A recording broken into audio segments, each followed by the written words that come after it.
All right. So would you say that they were challenging times, or they were just, as you said, opportunities? You know, they were both. I mean, I try to learn from everything.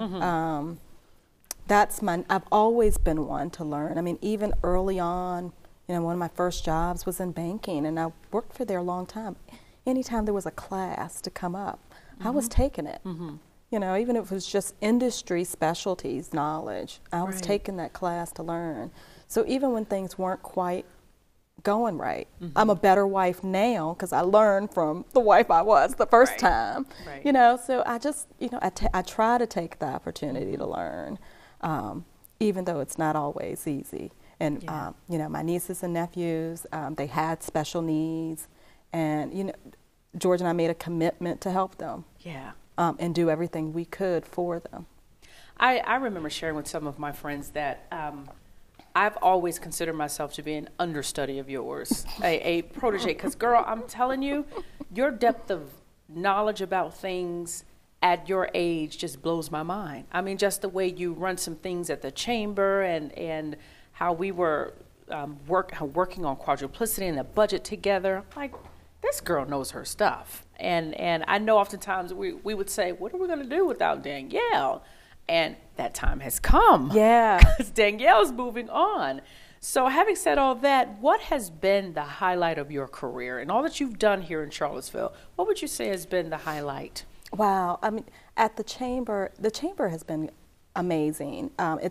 Tim has allowed me the opportunity to just sort of do my thing. And so, you know, our Business Women's Roundtable has grown. It was 8-10 people at best when I started, and floundering, trying to meet every single month. And I mean, there are 40 to 50 people every single month now. We've got a women's conference that's 200 plus every year. And the first year, you know, our volunteers are amazing. And so the first year, they worked so hard. Well, okay, we can't do this to our volunteers every year. We're going to have to take a break. And people were mad.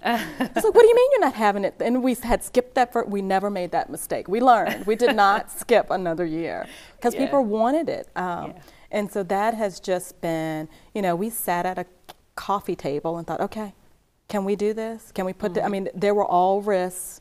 It had not been tried.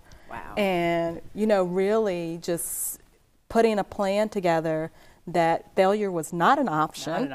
Not an option that could just work and sustain itself. And now it's got a really good cookbook. It's got a great recipe. And you said it's one of your legacies. Quadruplicity is one of your legacies. And what is it about that conference that makes you so proud? Other than the fact that you all made something. You created something out of nothing and made it work, and it now boasts over 200 women a year that attend. It's so positive. You walk into whatever facility we're having in each year, and the energy just eats you alive. That positive, you can't help it. No matter where you are in the fence in the world, whether you've got a job or not, it comes in and everybody's there to build you up. And I don't know that there are a lot of platforms that you can go into a big conference like that for this community and have that positive energy of people just coming, okay, I can take over the world. All right, I'm ready. And we get that kind of feedback from people. You know, we had some folks drive down from Northern Virginia just to attend the conference. It's like, you know, I didn't have a job. I didn't know how to break through. I made great connections. Or I have a job, but I want to grow in my career. I'm right here, but I need to figure out how to get up to the top. And to know that you were instrumental in being a part of that. Just to be a little key running around there. You know, I like being behind the scenes. There she goes down playing her role again. I like being behind the scenes. I can, you know, just pour some glue on it. You know, get it all to stick together. And you are the go-to person for a lot of things. Even though you're behind the scenes, you're the go-to person for a lot of things. And to other people, you always seem to have the answer for everything. And that's, again, I think that speaks volumes to what people think of you. It's like they think you know everything. I'm always looking to know something. I'm always trying to figure out something. I don't know who it was. Somebody always told me, long time ago that, you know, if you have a job, figure out all of it. All of it. Whether it was your responsibility or not. You hear that? That's good. Whatever your job is, you figure out how to do all of it. Wow. Not that it'll make you indispensable, but that way you know how to pick up the pieces when somebody else's leaves. Right. So at the chamber, I mean, that spoke volumes because as transitions happened and openings became available, I could naturally go, okay, I already know how to do that. Let me just take that on a little bit. Yeah. And okay, you can give me a little title to go along with that. So, I mean, you know, hotel industry was the same way. I was a general manager of a hotel very early in life. Wow. I was 23, had no business general manager. No business being a general manager, managing other people at that age. But I'd learned all the technical job, you know, the operations side of it. You know, you can teach people the technical side of it, but the personality they got to have. And I always had a really good personality. I had won Miss Congeniality a long time ago for a pageant. Oh. And so I was always really nice. Do we have a picture of that? No, you don't have a picture of that. No. You have my adult picture on the board. Oh, okay. Of the Dogwood Festival. Okay. And, you know, so I've always, I think, been nice. And so learning the aspects of how to do things just, I think, helped. And so when I was in banking, you know, I was like, okay, let's sell credit cards through the drive-thru as a teller. Wow. But then it got me a job doing sales for a hotel. Wow. Because I was selling credit cards, you know, so one step adds to another. You just got to build them up a little bit. And I'm so glad you shared that, Danielle, because there are people who are watching. They need to hear that. They need to hear that where they are now, there's always more to learn and to strive for higher. Yeah, I mean, I was just, you know, I was a bank teller for many years and worked with people, but that's your customer service. It adds, it adds. Yeah. And, you know, banks are selling now. They're selling CDs, they're selling loans, mortgages, whatever the product is.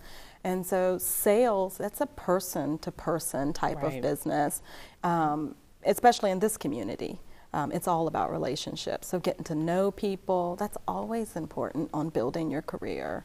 And it's not about, you know, the product you have really doesn't matter. It's, they're going to buy from you. And if they need the product, that's just an added bonus. Right.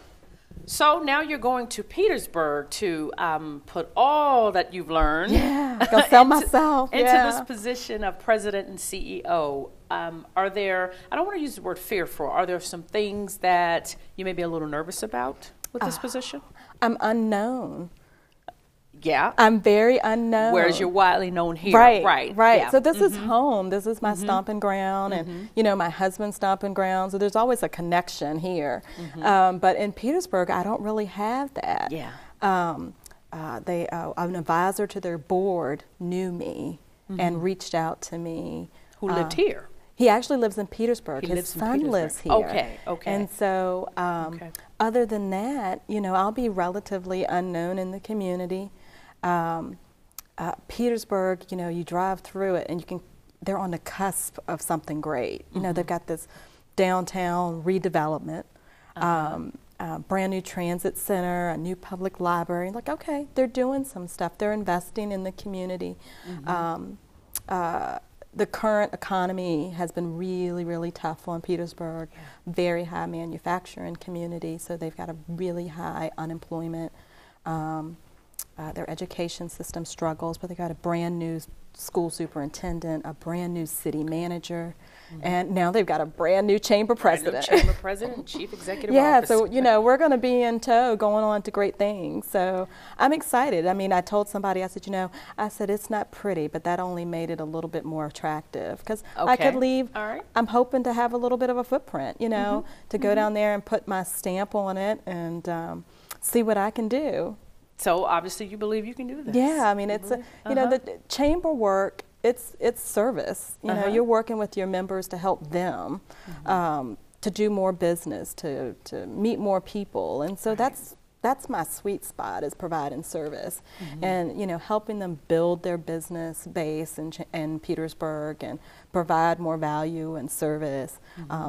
That stuff kind of, I think, comes easier to me, and so that's something I think I can bring to the table for them and just get people more invested and involved. Okay, we're going to stand up and pay attention to Petersburg.